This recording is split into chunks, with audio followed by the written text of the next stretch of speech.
May 27, 1942, Pearl Harbor, Hawaii. The clock on the wall of Admiral Chester Nimitz's headquarters displayed 0800 hours. Lieutenant Commander Edwin Layton stood before his commander holding a folder containing intelligence so precise, so detailed, that it would have seemed impossible to anyone outside that room. "The Japanese are coming to Midway," Layton declared. "They will approach from the northwest on bearing 325 degrees. They will be detected approximately 175 miles from the island. The attack will begin at 0700 hours on June 4. Admiral Nimitz regarded his intelligence officer with the calm demeanor that had made him one of America's most respected commanders. "You're telling me you know exactly where Yamamoto will be, when he will arrive, and what he intends to do?" "That's correct, sir," Layton replied. "We can read every order, every position report, every communication between Japanese commanders. We know their entire battle plan." The room fell silent. In that moment, Nimitz realized that the United States Navy possessed a weapon more powerful than any battleship, more devastating than any bomb. America could decipher Japan's deepest secrets. What none of them yet fully comprehended was that this moment represented the culmination of 2 decades of careful, methodical work. The code-breaking triumph that would change the course of the Pacific War had not happened overnight. It was the result of years of preparation, brilliant mathematics, and the relentless dedication of men working in basement offices far from the battlefield. The intelligence Layton presented would allow Nimitz to set a trap so flawless, so complete, that historians would later describe the resulting battle as the most decisive naval engagement in American history. Yet the story of how America gained the ability to read Japanese naval communications began long before Pearl Harbor, in the quiet offices of a handful of linguists and mathematicians who anticipated war years before the first bombs fell. The foundation was laid in the early 1920s, when a young naval officer named Lawrence Safford recognized that future conflicts would be fought not only with guns and ships, but with information. Safford, later known as the father of Navy cryptology, established the Navy's first organized code-breaking unit in 1924. It was a modest start, just a few officers with pencil and paper attempting to understand the diplomatic and military communications of potential adversaries. But Safford understood that Japan, emerging as a Pacific power, would eventually challenge American interests. He began recruiting men with exceptional talents, linguists who had lived in Japan, mathematicians capable of discerning patterns in chaos, radio operators skilled at extracting signals from the ether. By the early 1930s, the Navy had established intercept stations across the Pacific, one at Pearl Harbor in Hawaii, another at Cavite in the Philippines, and a third operating from Washington. These stations would eventually form the backbone of America's signals intelligence network. Among the young officers Safford recruited was Joseph Rockefort, a man whose career would become inseparable from the breaking of Japanese codes. Rockefort had joined the Navy in 1918 at age 17, lying about his age to enlist during World War I. He quickly demonstrated an aptitude for languages and puzzles, catching the attention of his superiors. Rather than being sent to sea, he was assigned to the Navy's Code and Signals section in Washington. There, working on the Navy's earliest cryptographic efforts, Rockefort discovered his calling. In 1929, the Navy sent Rockefort to Tokyo to master the Japanese language. Over 3 years, he immersed himself in Japan, studying not only the language, but also the culture, military organization, and the mindset of Japanese officers. It was during this posting that Rockefort met another young officer who would prove pivotal to the coming war, Edwin Layton. The two formed a friendship based on their shared fascination with Japan and their conviction that understanding the enemy's language and culture would be critical in any future conflict. The Japanese introduced their most sophisticated naval code on June 1, 1939. American cryptanalysts designated it JN-25, JN for Japanese Navy, and 25 indicating it was the 25th Japanese naval code system identified by the U.S. This was no simple substitution cipher. JN-25 was an enciphered code, a two-step system that made it extremely difficult to break. First, Japanese operators looked up words and phrases in a codebook containing roughly 33,000 entries. Each word or phrase corresponded to a 5-digit number. But the Japanese did not transmit these numbers directly. They added a second layer of security using additive tables. The operator would take the 5-digit code group and add another 5-digit number from a separate book, creating a third 5-digit group with no obvious connection to the original. These additives changed regularly, sometimes every few months. To decipher a message, American cryptanalysts had to remove the additive and then match the resulting code groups to their meanings in the codebook. By late 1940, American and British analysts working together had made progress against JN-25. They understood the system structure and had identified roughly 10% of the code groups, about 3,800 out of 33,000. Progress was painstakingly slow, limited by the small number of analysts and the intercepts available. Full penetration of the code seemed years away. Then, on December 1, 1940, the Japanese implemented a major change, an entirely new codebook, later designated JN25B. Every code group meaning was altered, forcing analysts to start over. They rebuilt their knowledge painstakingly, identifying code groups one by one through traffic analysis, educated guessing, and deductive reasoning. By October 1941, they had recovered approximately 1,500 code groups, and hopes rose that by spring they might read current traffic with reasonable comprehension. Those hopes were dashed on December 4, 1941, when the Japanese changed their additive tables to a new system, designated Additive 8. While less catastrophic than a complete codebook replacement, it still required analysts to recover the new additives before messages could be deciphered, a process that would take weeks. When Japanese aircraft struck Pearl Harbor on December 7, 1941, the Codebreakers felt the attack as a personal failure. They had been working on JN25 for over 2 years. If they had achieved better penetration earlier, if the December 4 additive change hadn't temporarily blinded them, could they have detected any warning of the approaching attack force? The question haunted them, particularly Joseph Rockefort, who had been assigned to Command Station Hypo at Pearl Harbor in June 1941. In the basement of the 14th Naval District Administration Building, a transformation was underway. The unremarkable concrete structure, near the submarine base, housed the nerve center of the Pacific War. Station Hypo, 60 feet long, windowless, illuminated by harsh fluorescent lights, sweltered despite the struggling air conditioning, overpowered by the heat of IBM tabulating machines and dozens of analysts working around the clock. This is where Rockefort and his team waged their war. Rockefort was an eccentric commander. He often worked 72-hour stretches without leaving the basement. He wore a smoking jacket and slippers against the frigid air conditioning, went days without shaving, chain-smoked, and drank gallons of coffee. Yet he demanded excellence from his hand-picked team. Thomas Dyer, a brilliant cryptanalyst who developed procedures for using IBM machines to process encrypted messages, Alva Laswell, a Japanese language expert who had studied in Tokyo and understood the subtleties of military communications, Hamwright, a cryptanalyst working closely with Dyer on the toughest code groups, Joseph Finnegan, a mathematician whose work on daytime groups proved crucial, and dozens of enlisted men, many musicians. From the USS California Band, sunk at Pearl Harbor. The work was painstaking. Intercepted messages often contained 205-digit groups. Analysts had to first remove the additive, then attempt to match each group to its meaning. With 33,000 possibilities and only a few hundred identified at the start of 1942, most messages remained indecipherable, but occasionally fragments could be read, a ship name, a location, or a date, though dates were doubly enciphered. Analysts pieced together information about ships, movements, and arrival times. Traffic analysis helped fill in gaps: who was communicating with whom, how frequently, and from what locations. Increased radio traffic suggested operations were being planned. A silent call sign indicated a ship was maintaining radio silence, likely approaching a target. Breakthroughs began in late December 1941, just weeks after Pearl Harbor. Station CAST in the Philippines made initial progress on the new additive system and shared results with Hypo and Codebreakers in Washington. Collaboration between stations proved essential, despite later bureaucratic conflicts. By January 1942, Rockefort's team could read parts of JN25B, not complete messages,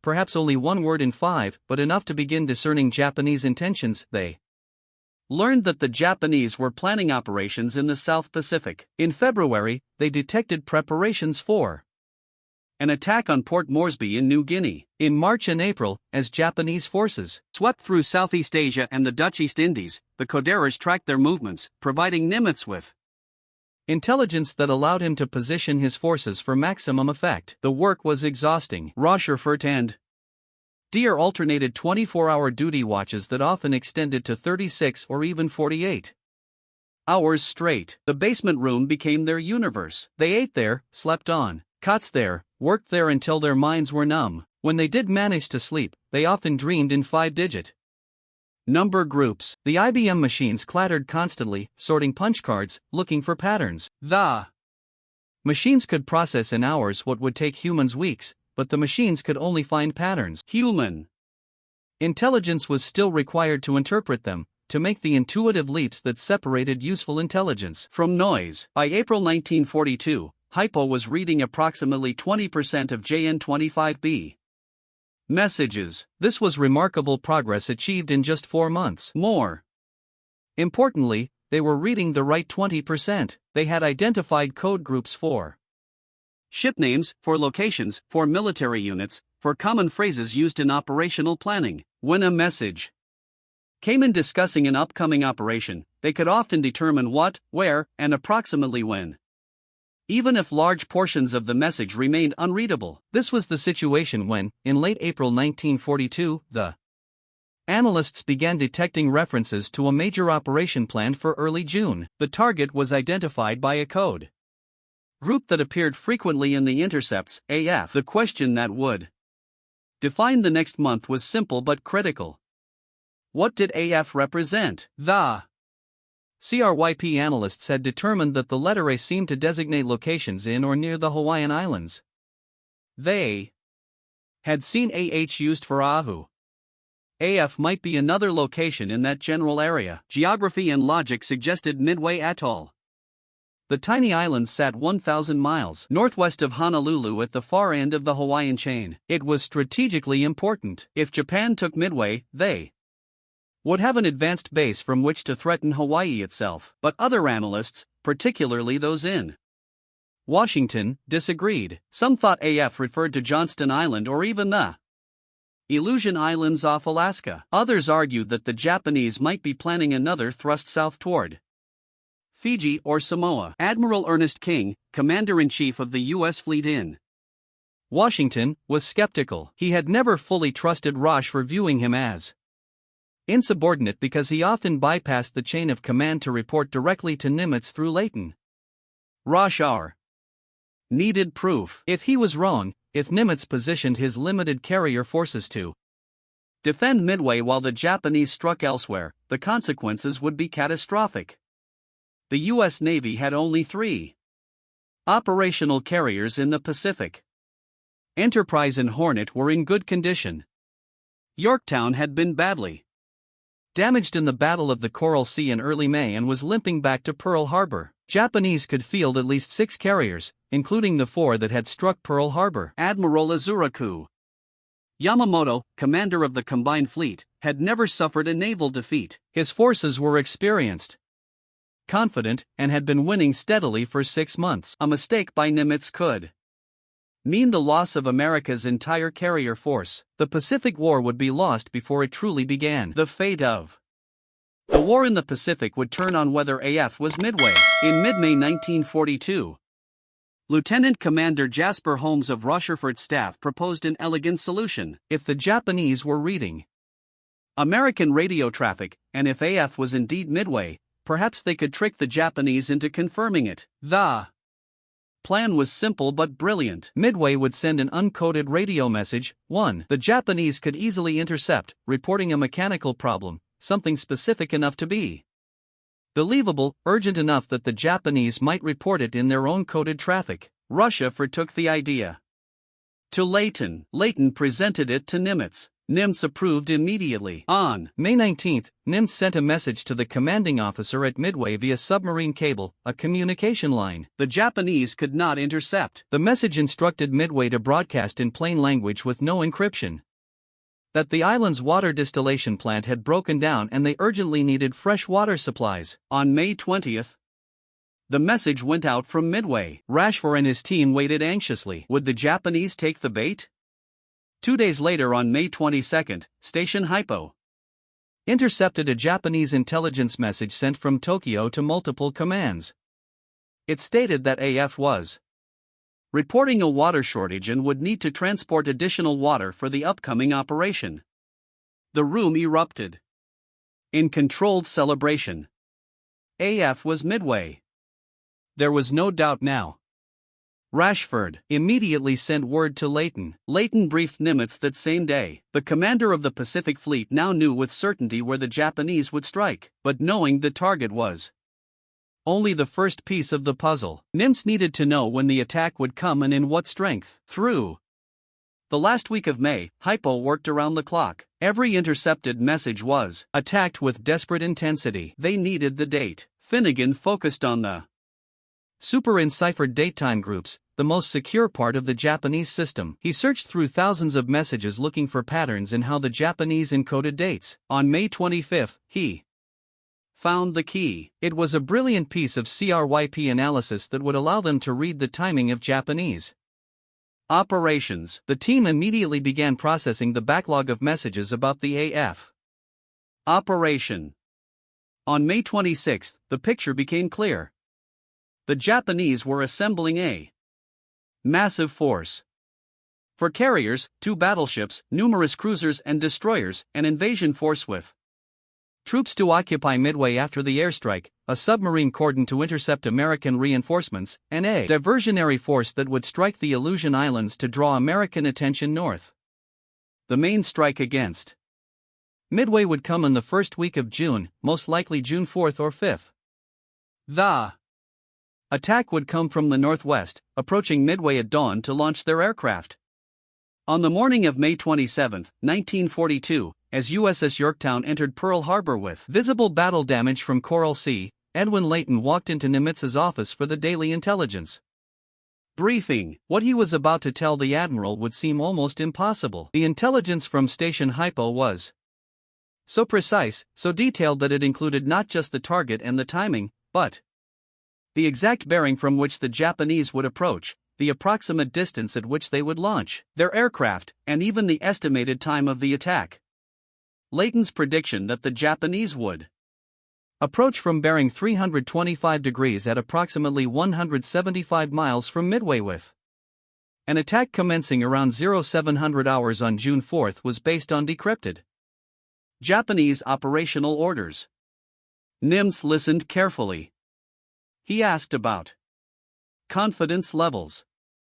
Layton was certain. This wasn't analysis, this was reading the enemy's plans directly from their own communications. Nimitz made his decision. He would position his carriers northwest of Midway where they could ambush the approaching Japanese force. The Japanese didn't know that American Codebreakers had penetrated JN-25. They expected surprise. Instead, they would be the ones surprised. But Nimitz faced a problem. USS Yorktown, damaged at the Coral Sea, sat in dry dock at Pearl Harbor. Navy inspectors estimated the carrier would need 3 months of repairs before she could return to service. Nimitz gave them 3 days. He needed every available carrier for the coming battle. 1,400 civilian workers from the Pearl Harbor Naval Shipyard swarmed aboard Yorktown. They worked around the clock, cutting and welding, replacing damaged sections, patching holes. The shipyard implemented rolling electrical blackouts across Oahu to provide power for the welding equipment. 72 hours after Yorktown entered dry dock, she steamed out of Pearl Harbor. Repair crews still aboard to join the task force assembling north of Midway. On June 3, 1942, American patrol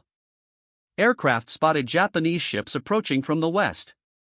On the morning of June 4, exactly when Layton had predicted, radar operators on Midway detected aircraft approaching from the northwest.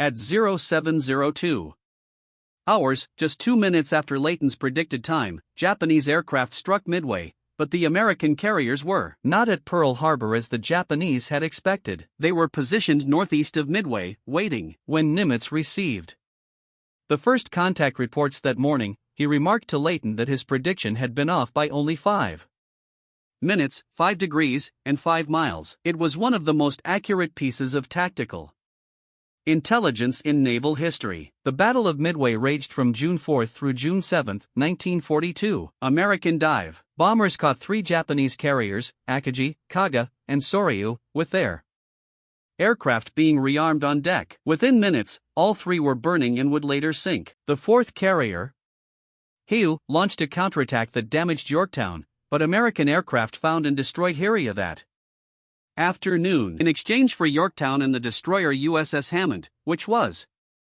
torpedoed while assisting the damaged carrier. The United States Navy had sunk all 4 Japanese fleet carriers that had struck Pearl Harbor. The Japanese lost approximately 290 aircraft and 357 men. The Americans lost 145 aircraft and 307 men. More importantly, Japan lost 4 experienced carrier crews, pilots, and mechanics and support personnel who could not be replaced. The Japanese Navy would never again achieve the striking power it possessed before Midway. The intelligence advantage did not end at Midway. Station Hypo continued breaking JN-25 throughout the war. Japanese Commanders never realized their codes had been compromised. They continued using JN-25, periodically changing additives in codebooks, but the CRYP analysts kept pace with each change. The intelligence derived from JN-25, given the codename Ultra, shaped every major American operation in the Pacific. When Japanese forces moved, American commanders knew in advance. When Japanese convoys sailed, American submarines waited along their routes. When Japanese aircraft deployed to new bases, American bombers knew where to strike. One of the most dramatic uses of ultra-intelligence came in April 1943. American CRYP analysts decoded a message revealing that Admiral Isoroku Yamamoto, commander of the Japanese Combined Fleet and architect of the Pearl Harbor attack, would fly from Rabaul to Bougainville on April 18. The message provided his exact route and timing. Admiral Nimitz ordered an interception. 18 P-38 Lightning fighters from Henderson Field on Guadalcanal flew 500M to intercept Yamamoto's transport. They arrived exactly on time, exactly on course, and shot down both Japanese aircraft. Yamamoto died in the jungle of Bougainville. The operation succeeded because American CRYP analysts could read the Japanese Navy's most secure communications. It was Operation Vengeance, and it demonstrated the power of signals intelligence to change the course of war. The intelligence triumph at Midway nearly ended in disaster 1 month after the battle. On June 7, 1942, the Chicago Tribune published a front-page story by reporter Stanley Johnston titled "Navy Had Word of Plan to Strike at Sea." The article strongly implied that the Navy had advanced knowledge of the Japanese battle plan. Through codering, Johnston had been aboard USS Lexington during the Battle of the Coral Sea and had seen classified dispatches. His article came dangerously close to revealing that American CRYP analysts could read Japanese codes. President Roosevelt and Navy Secretary Frank Knox were furious. They demanded Johnston be prosecuted under the Espionage Act. A grand jury investigated but declined to indict. Fortunately, the Japanese either didn't see the article or didn't understand its implications. They continued using JN-25, never suspecting it had been compromised. The foundation was laid in the early 1920s when a young naval officer named Lawrence Safford recognized that future wars would be fought not just with guns and ships, but with information. Safford, who would later be called the father of Navy cryptologology, established the Navy's first organized codebreaking unit in 1924. It was a modest beginning, just a few officers working with pencil and paper, trying to understand the diplomatic and military communications of potential adversaries. But Safford understood that Japan, rising as a Pacific power, would eventually challenge American interests. He began recruiting men with unique talents, linguists who had lived in Japan, mathematicians who could see patterns in chaos, radio operators who could pluck signals from the air. By the early 1930s, the Navy had established intercept stations across the Pacific, one at Pearl Harbor in Hawaii, another at Cavite in the Philippines, a third worked from Washington. These stations would eventually form the backbone of America's signals intelligence network. Among the young officers Safford recruited was Joseph Rochefort, a man whose career would become inseparable from the breaking of Japanese codes. Rochefort had joined the Navy in 1918 at age 17, lying about his age to enlist during World War I. He showed an immediate talent for languages and puzzles. His superiors noticed. Instead of sending him to sea, they assigned him to the Code and Signal section in Washington. There, working with the Navy's earliest cryptographic efforts, Rochefort discovered his calling. In 1929, the Navy sent Rochefort to Tokyo to master the Japanese language. For 3 years, he lived in Japan, studying not just the language, but the culture, the military structure, the way Japanese officers thought and communicated. It was during this assignment that Rochefort met another young officer who would prove crucial to the coming war, Edwin Layton. The two men formed a friendship based on their shared fascination with Japan and their conviction that understanding the enemy's language and culture would be essential in any future conflict. The Japanese introduced their most sophisticated naval code on June 1, 1939, American Krypton analysts gave it the designation JN-25. JN simply meant Japanese Navy. The 25 indicated it was the 25th Japanese naval system the Americans had identified. This was no simple substitution cipher. JN-25 was an enciphered code, a two-step system that made it extraordinarily difficult to break. First, Japanese operators would look up words and phrases in a codebook containing approximately 33,000 entries. Each word or phrase was represented by a 5-digit number group. But the Japanese didn't transmit these numbers directly. They added a second layer of security by using additive tables. The operator would take the 5-digit code group, then add another 5-digit number from a separate book, creating a third 5-digit group that bore no obvious relationship to the original. This additive changed regularly, sometimes as often as every few months. To read a message, American CRYP analysts had to strip away the additive, then match the resulting code groups to their meanings in the codebook. By late 1940, American and British CRYP analysts working together had made progress against JN-25. They understood the structure of the system. They had identified perhaps 10% of code groups, approximately 3,800 out of 33,000. But their work was painstakingly slow. With only a handful of analysts and limited intercepts to work with, full penetration of the code seemed years away. Then on December 1, 1940, the Japanese introduced a major change. They implemented an entirely new codebook which CRYP analysts later designated JN-25B. Every code group meaning had changed. The CRYP analysts had to start over. They began the slow work of rebuilding their knowledge, identifying code groups one by one through traffic analysis, through guessing at common phrases, through brilliant deductive work. By October 1941, they were making progress. Again, perhaps 1,500 code groups had been recovered. Hopes were rising that by the following spring, they might be reading current traffic with reasonable comprehension. Those hopes suffered a setback on December 4, 1941, just 3 days before the Pearl Harbor attack. The Japanese changed their additive tables to a new system designated Additive 8. While this was not as catastrophic as a complete codebook change, it still meant the CRYP analysts had to recover the new additives before they could read messages. The process would take weeks. When Japanese aircraft struck Pearl Harbor on December 7, 1941, the Codebreakers felt the attack as a personal failure. They had been working on JN-25 for 2 years.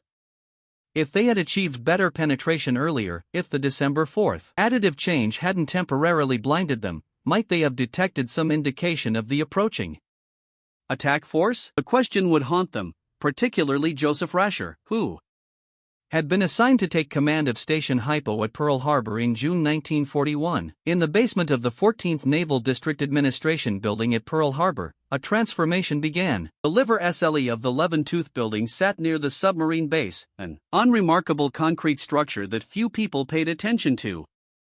In its basement, down a narrow stairway past security checkpoints, was a room that would become the nerve center of the Pacific War.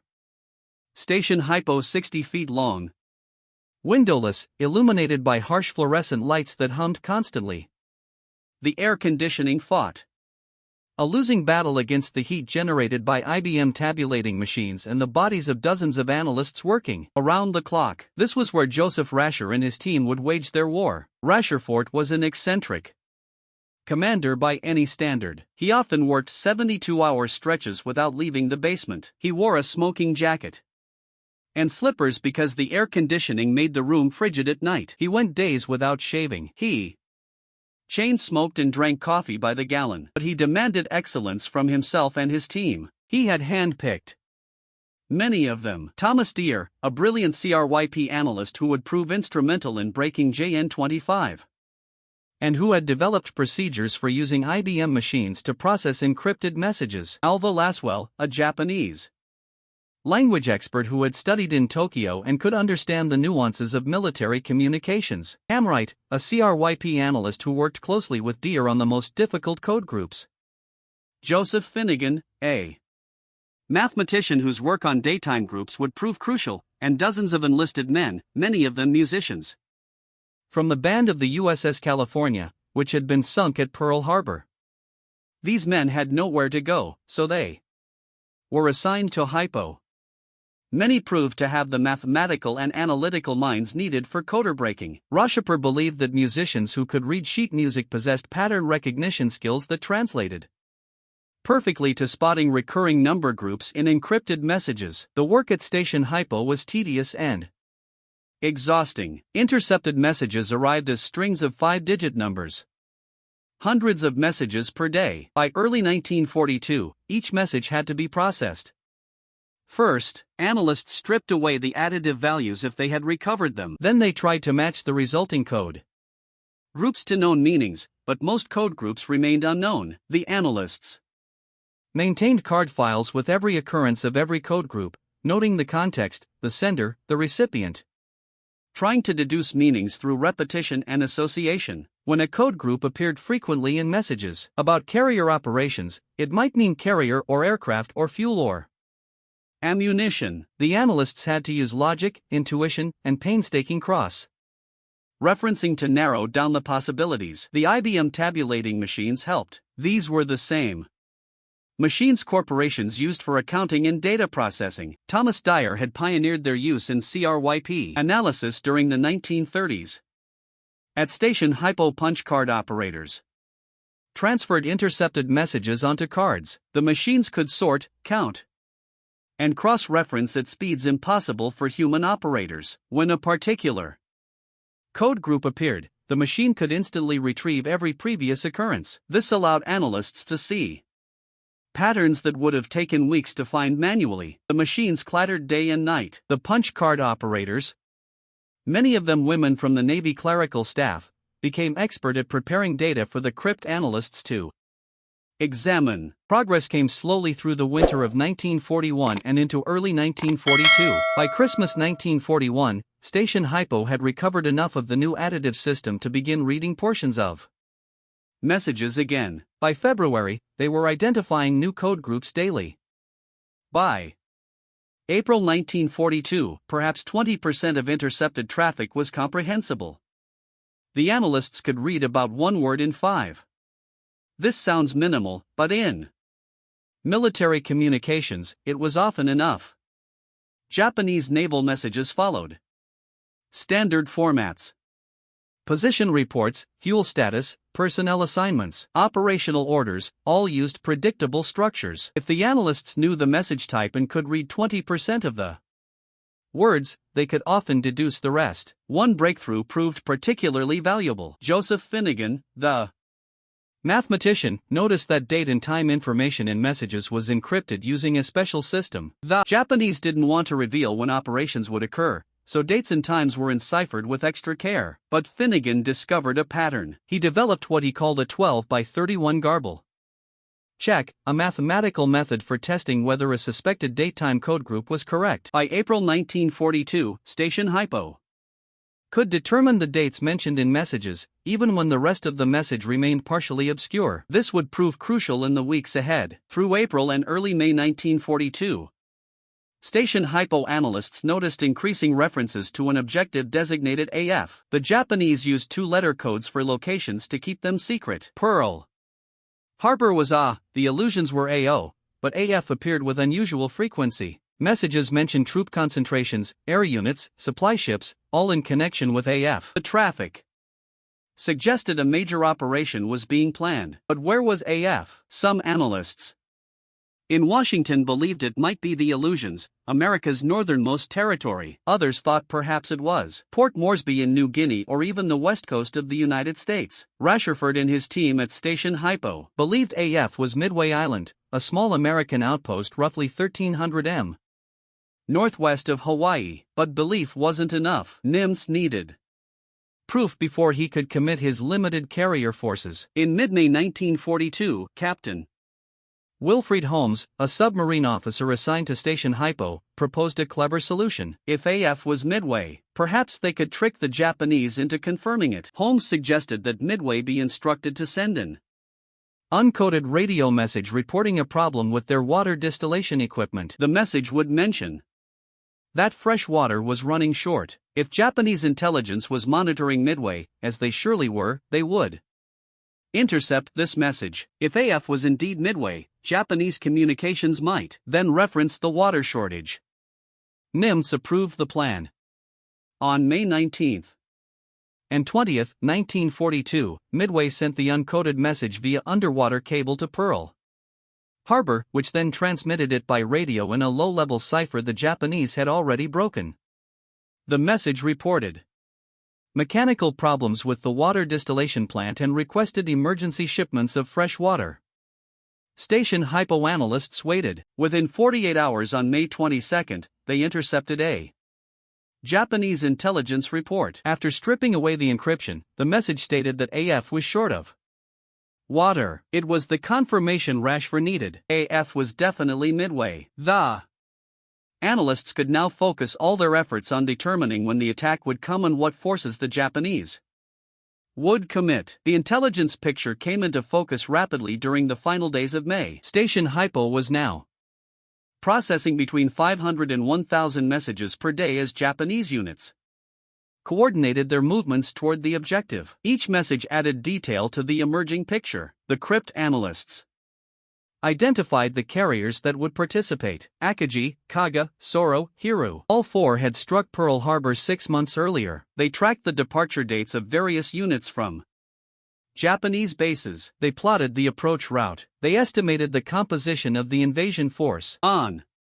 May 27, 1942, the same morning that the damaged carrier USS Yorktown limped into Pearl Harbor from the Battle of the Coral Sea, Lieutenant Commander Edwin Layton entered Admiral Nimitz's office with his intelligence assessment. Layton and Nimitz met every morning at 8 o'clock for the daily intelligence briefing, but this briefing was different. Layton had information so precise that Nimitz would later say it was almost unbelievable. The Japanese, Layton explained, would approach Midway from the northwest. They would be spotted at bearing 325 degrees, approximately 175 miles from the island. The attack would begin at approximately 0700 hours on the morning of June 4, 1942, for fleet carriers would provide the striking power supported by battleships, cruisers, and destroyers. An invasion force with troop transports would follow. The Japanese plan called for the carriers to destroy American air defenses on Midway, then cover the landing of ground forces who would seize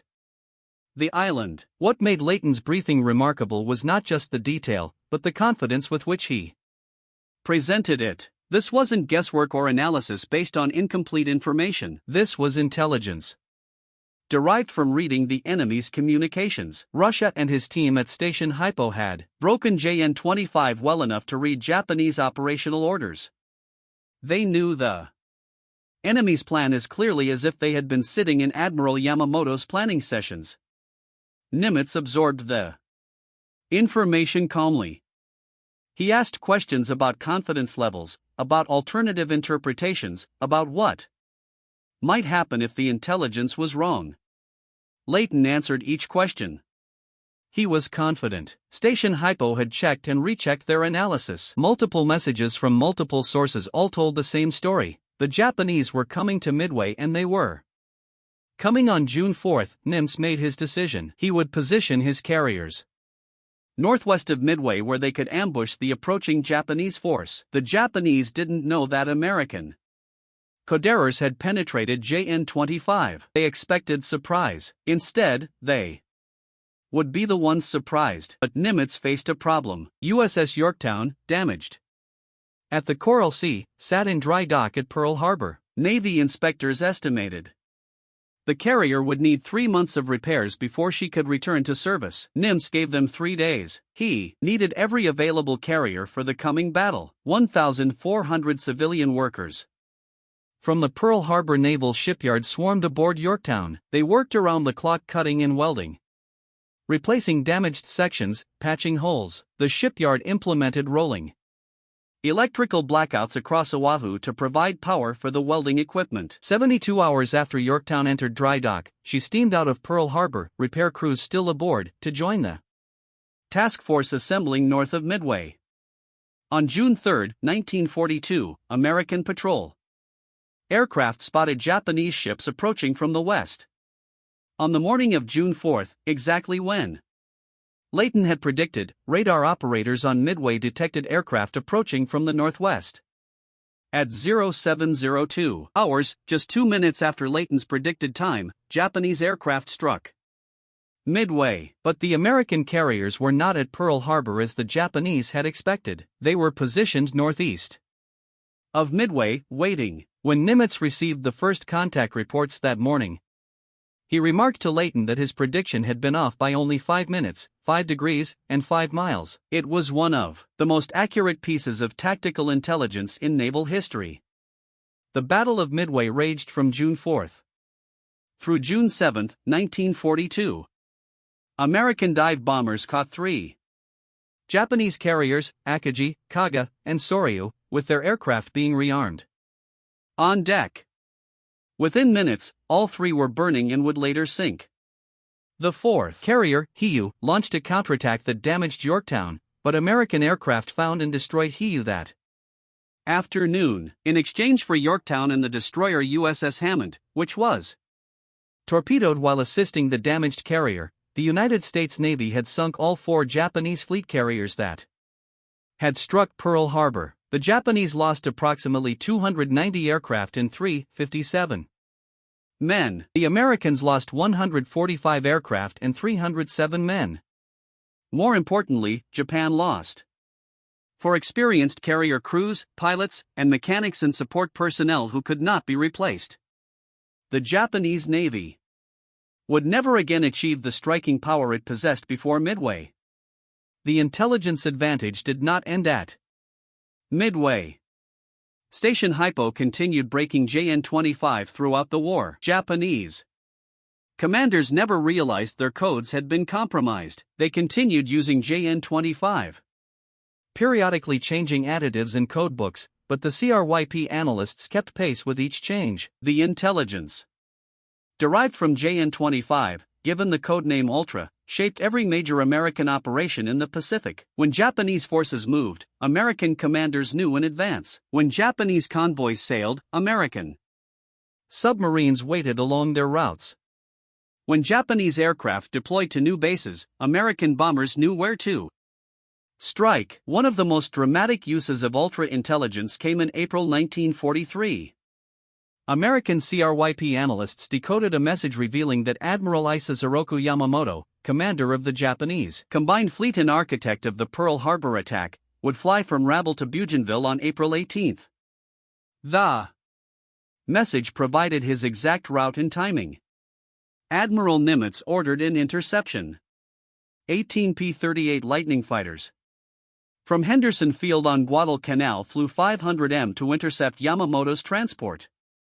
They arrived exactly on time, exactly on course, and shot down both Japanese aircraft. Yamamoto died in the jungle of Bougainville. The operation succeeded because American CRYP analysts could read the Japanese Navy's most secure communications. It was Operation Vengeance, and it demonstrated the power of signals intelligence to change the course of war. The intelligence triumph at Midway nearly ended in disaster 1 month after the battle. On June 7, 1942, the Chicago Tribune published a front-page story by reporter Stanley Johnston titled, "Navy Had Word of Japan to Strike at Sea." The article strongly implied that the Navy had advanced knowledge of the Japanese battle plan.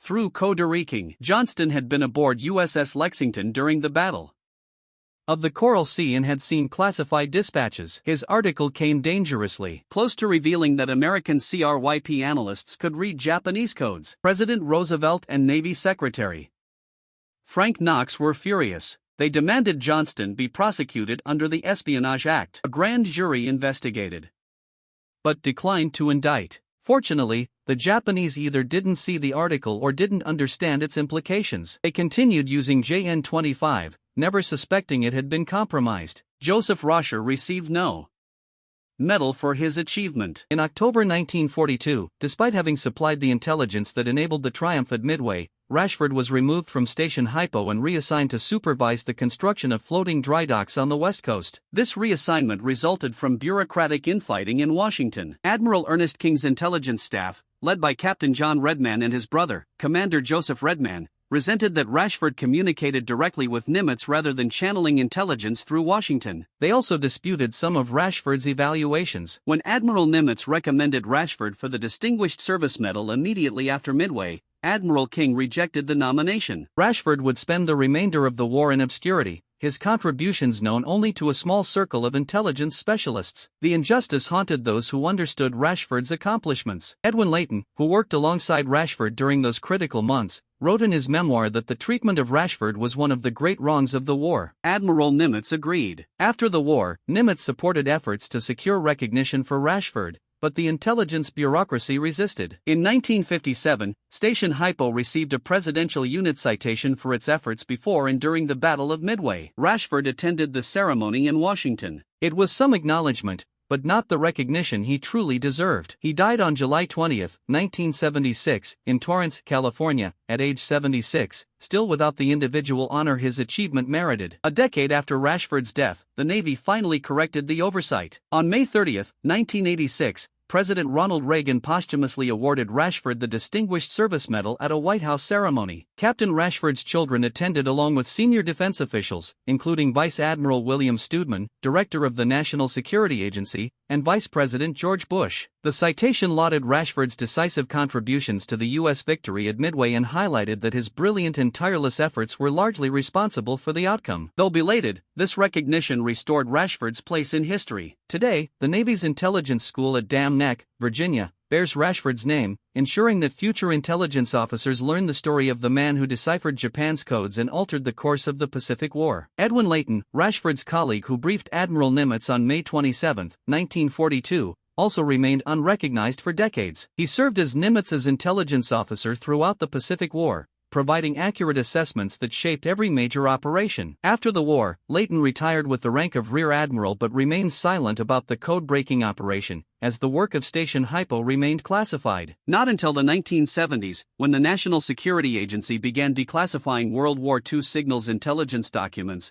could the story be told. Layton co-authored a memoir, I Was There, Pearl Harbor and Midway, Breaking the Secrets, published in 1985 shortly after his death. The book offered the first detailed public account of how American cryptanalysts broke JN-25 and enabled victory at Midway. Lawrence Safford, the father of Navy cryptology who founded the code-breaking program in 1924 and recruited men like Rashford, also suffered from bureaucratic politics. In February 1942, during the height of the effort against JN-25, Safford was removed from his post and sidelined for the remainder of the war. The same Washington power struggles that later displaced Rashford had targeted Safford first. He retired as a captain and died in 1973, his foundational contributions to American signals intelligence largely unknown to the public. In 1999, the National Security Agency inducted Safford into its Hall of Honor, recognizing him as the architect upon whose work all subsequent Navy code-breaking operations were built. The personal cost to the codebreakers was immense. These men labored in obscurity, unable to share their work even with their families. They could not celebrate their successes or voice their frustrations. When the war ended, they were forbidden from speaking publicly about their accomplishments for decades. Documents remained classified until the 1970s and 1980s, and by the time the story could be told, many participants had passed away. Rashford died in 1976, just as the first books about Midway codebreaking were being published. He never received full public recognition during his lifetime. The organizational lessons from Station Hypo shaped the creation of modern intelligence agencies. The National Security Agency, established in 1952, adopted many practices developed at Hypo: collaboration among multiple collection and analysis sites,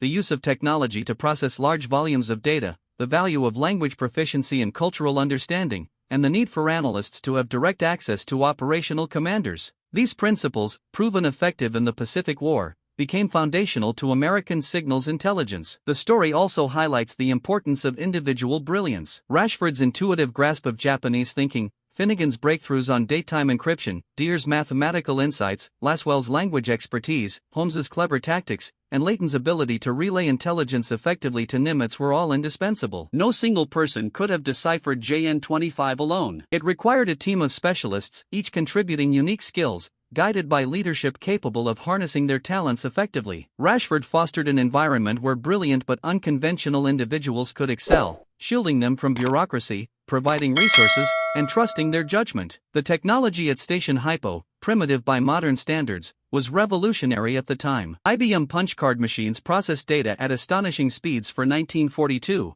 but they were noisy, temperamental, and demanded constant upkeep. The basement room buzzed with the clatter of card readers and the scent of machine oil. Machines would fail at critical moments, and enlisted personnel became adept at field repairs, keeping the equipment operational through improvisation and determination. These experiences influenced post-war computer development, with several station hypo veterans moving into the emerging computer industry. Japanese language expertise was critical. Even after a code group was deciphered, the message had to be translated. Japanese is complex, with multiple levels of formality and indirect communication. Military Japanese had its own vocabulary and grammar. Hypo translators had to understand not just the words but the context, cultural assumptions, and the communication style of Japanese officers. Rashford's years in Tokyo proved invaluable in this regard, allowing him to infer intentions from subtle linguistic cues. Traffic analysis was equally vital. Even when messages could not be decrypted, analysts could glean information from communication patterns: who was sending messages to whom, how frequently, and at what times. Sudden increases in traffic suggested impending operations. Radio silence from certain units indicated they were at sea, likely approaching a target. Changes in call signs or frequencies often preceded major actions. Hypo's traffic analysts built a comprehensive picture of Japanese naval organization and operational tempo. The human element extended beyond analysts. Radio operators manning intercept stations across the Pacific, Hawaii, Australia, Alaska worked in challenging conditions to capture transmissions. Signals could fade or bounce unpredictably. Japanese operators often transmitted at high speed, demanding perfect hearing and immense patience from the Americans. These operators spent hours copying strings of numbers that initially seemed meaningless, trusting that analysts would convert them into actionable intelligence. Security was paramount. Very few knew JN-25 had been broken. Nimitz, senior staff, and hypo analysts. Most of the Pacific Fleet operated unaware that America could read Japanese communications. If the Japanese had suspected their codes were compromised, they would have changed them immediately, rendering months of work useless. This created delicate operational challenges. Commanders could not overtly avoid ambushes without risking disclosure, so they contrived plausible explanations for rerouted operations. After Midway, code-breaking efforts expanded. More analysts were recruited, additional intercept stations opened, and IBM machines upgraded. By late 1942, the Navy processed thousands of Japanese messages weekly. The intelligence, distributed via a system called Ultra, borrowed from the British, followed strict security protocols. Reports printed on water-soluble paper, never discussed over radio, and actions based on Ultra had to be masked to conceal the source. Ultra intelligence guided every major American operation in the Pacific. During the August 1942 Guadalcanal invasion, Ultra revealed the timing and strength of Japanese reinforcements, allowing American forces to intercept and destroy Tokyo Express runs. At the Battle of the Philippine Sea in June 1944, Ultra provided Admiral Raymond Spruance with precise details on Japanese carriers and aircraft, contributing to the destruction of Japanese naval aviation in the Great Marianas Turkey Shoot. Beyond tactical battles, intelligence revealed Japan's fuel shortages, shipping losses, and resource constraints, shaping strategic decisions on island invasions and submarine campaigns. By 1944, American submarines, armed with ultra-intelligence, sank Japanese merchant ships faster than replacements could arrive, starving island garrisons and depleting the home island's critical resources. The psychological impact on Japanese commanders, though they did not know the source, was profound. They came to see American intelligence as almost supernatural, anticipating every move. Paranoia and hesitation emerged, and Japan never regained strategic initiative after Midway. Allied strategy in Europe also benefited, as Pacific intelligence techniques informed efforts at Bletchley Park against German Enigma codes. The effects of signals intelligence in the Pacific were tangible: hundreds of Japanese ships sunk, countless American lives saved, and the war potentially shortened by months or years. Perhaps most crucially, it provided confidence to American forces and uncertainty to the Japanese. Intelligence was not a secondary tool, it was fundamental. Station Hypo's few hundred personnel, armed with IBM machines, language skills, and mathematical prowess, influenced the Pacific War more than many combat units several times their size. Wars are won not only by brave soldiers and powerful weapons but also by analysts in basements, linguists translating intercepted messages, and mathematicians detecting patterns in chaos. Nimitz's decision to trust Rashford's intelligence, committing carriers based on decrypted messages, represents one of history's great acts of command courage, validated by America's greatest naval victory. On May 27, 1942, Nimitz learned he could read every Japanese secret. 1 week later, he used that knowledge to win Midway. The Pacific War continued for 3 more years, but the outcome was no longer in doubt. Japan's naval strength was shattered, America's industrial might prevailed, and it all began with a small group of analysts in a Hawaiian basement who cracked the unbreakable code and gave their commander the foresight to secure victory.